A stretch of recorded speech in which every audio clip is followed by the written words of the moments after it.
बलिया में 12वीं पास क्लास के पेपर के लीक होने के मामले के बाद से पुलिस एक्शन में है लगातार। इस मामले में तेजी से आरोपियों की गिरफ्तारी की जा रही है। पेपर लीक के बाद से अब तक के एक्शन को इस रिपोर्ट में आपको दिखाते हैं। बलिया में लीक हुए अंग्रेजी के पेपर के मामले में पुलिस का एक्शन लगातार जारी है। पेपर लीक के बाद से सख्त हुआ प्रशासन अब तक इस मामले में 25 से ज्यादा लोगों की गिरफ्तारी कर चुका है। इस बीच मामले में पकड़े गए 2 पत्रकारों समेत 15 आरोपियों को सीजीएम कोर्ट में पेश किया गया और पेशी के बाद आगे की कार्रवाई लगातार जारी है। वहीं दूसरी तरफ पेपर लीक के बाद से अलग अलग शहरों में प्रशासन भी अलर्ट मोड में आ गया है। इस बीच हरदोई में चल रहे पेपर के बीच प्रशासन ने हालातों को परखा। डीएम एसपी ने संयुक्त रूप से परीक्षा केंद्रों का औचक निरीक्षण किया और प्रश्न पत्रों के रखरखाव को लेकर चेकिंग की। मेरे और एसपी साहब द्वारा संयुक्त निरीक्षण किया है और लगभग अभी हम आज 10 स्कूल देख चुके हैं और सभी एसडीएम्स को भी निर्देश दिया है कि वो अपने सीओस के साथ सभी स्कूलों को चेक कर ले, सभी केंद्रों को चेक कर ले। कहीं कोई भी टैंपरिंग की शिकायत हो तो वो तत्काल हमारे संज्ञान में लाएं। वहीं पेपर लीक के मामले में विपक्ष की सियासत पर डिप्टी सीएम केशव मौर्य ने भी पलटवार किया। इस बीच डिप्टी सीएम मौर्य ने कहा कि नकल माफिया बस शिकंजा लगातार कसा जा रहा है और किसी को बख्शा नहीं जाएगा। ये सब जो अवैध कब्जा करने वालों का एक गैंग था, नकल कराने वालों का भी एक गैंग है, अलग अलग क्षेत्रों में अपराध करने वालों का गैंग है। ऐसे गैंग के रिश्ते नाते इतिहास के पन्नों में सब दर्ज है और सबका खुलासा होगा। और जो ट्वीट कर रहे हैं उनकी पार्टी से किनका क्या नाता है समय बता दें। पेपर लीक के बाद से शासन और प्रशासन दोनों पूरी तरह एक्टिव मोड में है।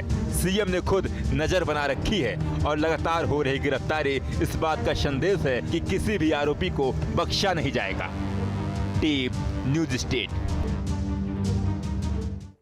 और यूपी में भूमाफिया और बदमाशों के हौसले पस्त करने के लिए बुलडोजर पूरी ताकत से लगा हुआ है। सहारनपुर, नोएडा और लखनऊ में बुलडोजर ने फिर से अपनी धमक का एहसास कराया।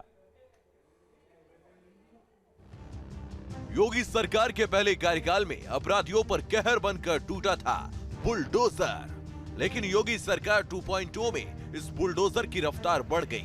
पहले गियर से बढ़कर ये बुलडोजर अब चौथे गियर में माफियाओं पर कहर ढा रहा है। योगी सरकार में अब यह बुलडोजर डर का प्रतीक बन चुका है। सहारनपुर के चिकलाना में चालाकपुर गांव में नाबालिग से गैंगरेप के 2 आरोपियों के घर बुलडोजर की धमक दिखी है।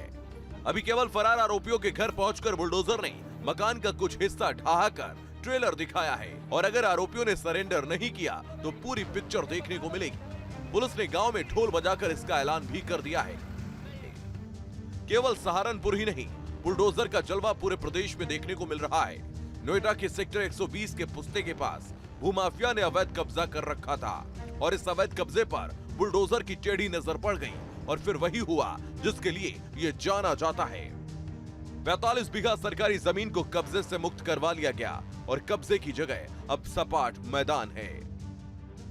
नोएडा के सेक्टर 122 में बुलडोजर चलाए प्रशासन का आप तस्वीरों में देख सकते हैं। यहाँ पर जो बड़ी बड़ी मशीनें हैं लगाई गई हैं। अवैध अतिक्रमण करके कॉलोनी काटने का काम किया जा रहा था। जिला प्रशासन की एलएमसी की करीब 45 बीघे ज़मीन को जो करोड़ों रुपए की कीमत की है उस पर भूमाफियाओं ने कब्जा किया हुआ था और यहाँ पर कॉलोनी काट कर मासूम लोगों को ठगने का काम तमाम जो कॉलोनाइजर हैं वो कर रहे थे।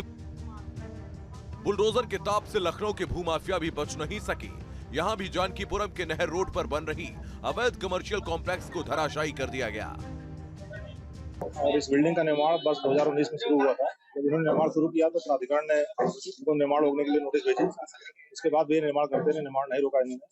कई बार यहाँ आकर के निर्माण रोकाया गया, तब भी निर्माण चलता रहा और अंततः वर्ष 2021 में दिसंबर में इस निर्माण विरुद्ध प्राधिकरण द्वारा दोस्ती का आदेश पारित किया गया है।